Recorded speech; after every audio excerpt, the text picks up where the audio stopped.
Did you know that every minute someone suffers a stroke, and most of them could be prevented without medication? If you've ever worried about high blood pressure, heart health, or simply want to stay sharp and strong for years to come, this video is just for you. We're going to explore 7 simple, gentle, and powerful ways to prevent stroke. No prescriptions, no hard workouts. Just small changes, done daily, can protect your brain, your heart, and help you enjoy more freedom and vitality, even after 60. Stick around until the end, because taking care of your health is easier than you think. And the best part? You can start today. Have you ever sat quietly, maybe with a cup of tea in hand, and suddenly thought, why does it feel like my body is more fragile than it used to be? Maybe you felt a little dizzy standing up, or your hand went numb for a few seconds, and you brushed it off. But deep down, there's that quiet voice that whispers, could that be something serious? You're not alone. As we age, it's easy to notice changes in our body and wonder if we're still in control of our health. One thing many of us worry about, but don't always talk about, is stroke. It can come without warning. One moment you're fine, and the next, your life changes. But here's the thing that most people don't realize. You have more control than you think. And avoiding a stroke doesn't always mean relying on medications or complicated treatments.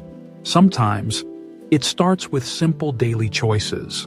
So today, we're going to talk heart to heart about something truly empowering.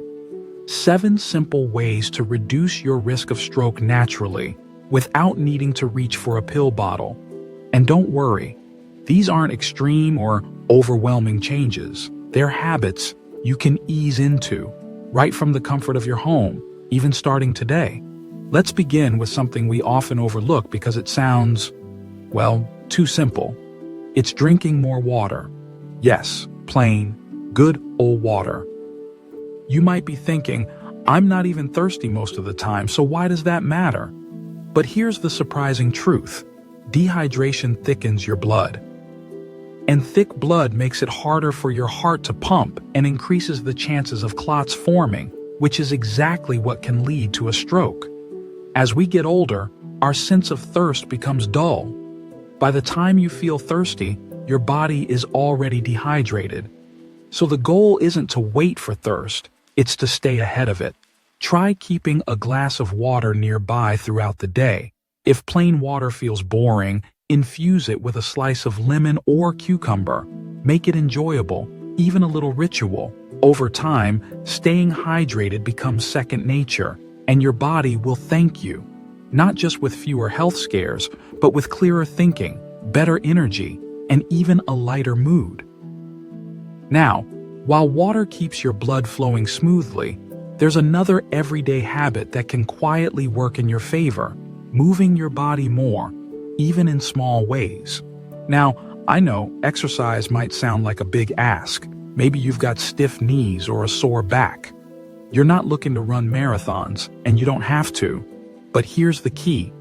Our bodies were made to move, and even light movement helps keep the blood circulating and prevents clots from forming in the first place. Think of it like this. Blood is like a river.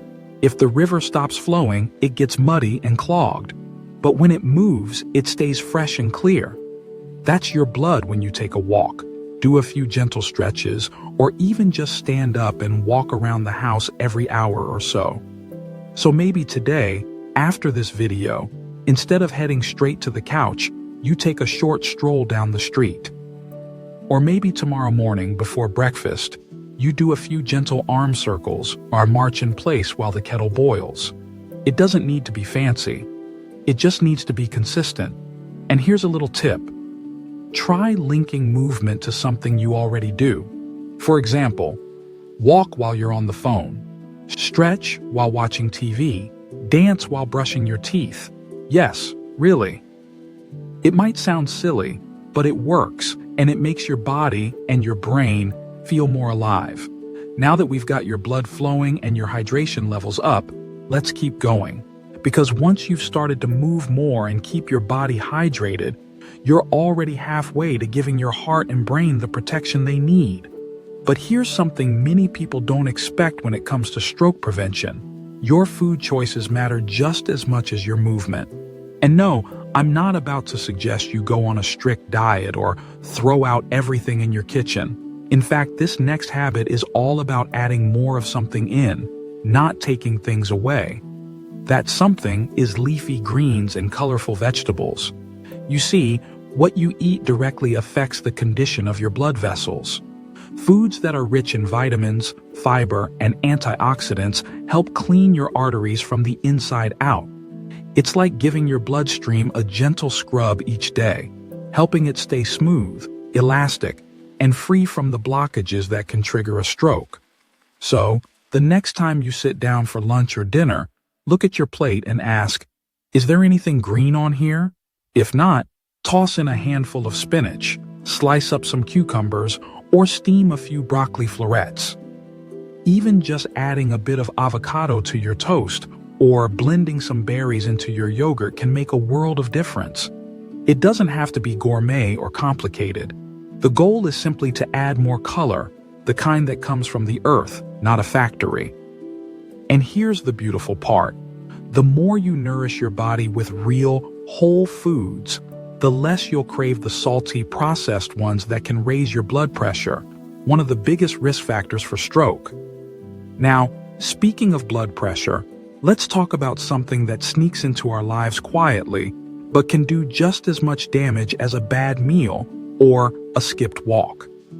It's something we've all experienced, and yet, we often just push through it without really addressing it. I'm talking about chronic stress. Now, don't get me wrong. Some stress is normal.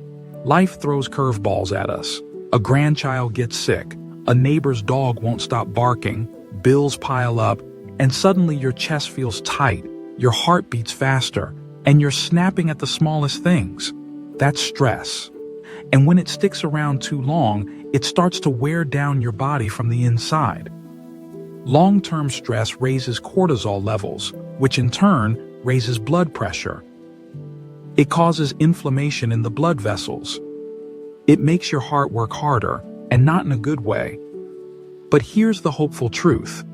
You can learn to calm your nervous system without needing medication or expensive therapy. Start by taking just 5 minutes a day. Yes, just 5, and practice breathing slowly. In through your nose for 4 seconds, hold for 4, then out through your mouth for 6. Try it a few times. It might feel awkward at first, but your body will recognize it. It's like telling your brain, hey, we're safe. You can relax now. You can also find calm in other simple ways. Sit outside and feel the sun on your face. Listen to music that makes you feel peaceful. Tend to your plants. Call an old friend. Read something that makes you smile. These aren't luxuries.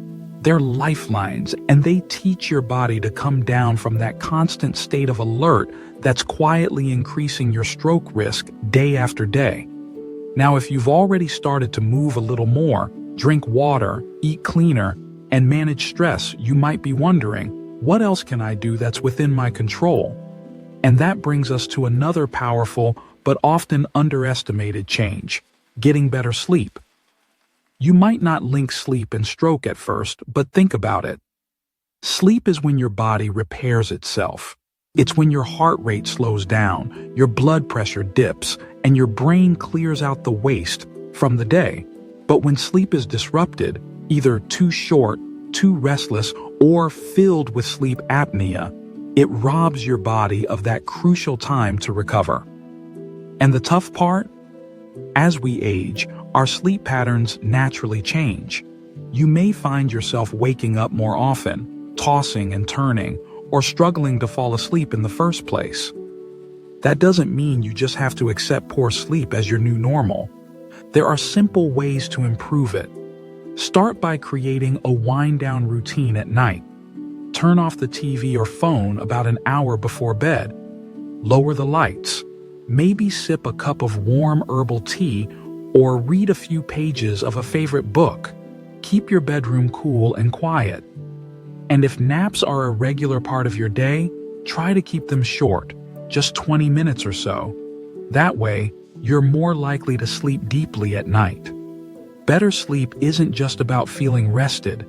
It's about protecting your brain, your heart, and yes, reducing your risk of stroke in a very real, measurable way. So far, we've talked about movement, hydration, food, stress, and sleep. And you might already be thinking of 1 or 2 small changes you could start this week.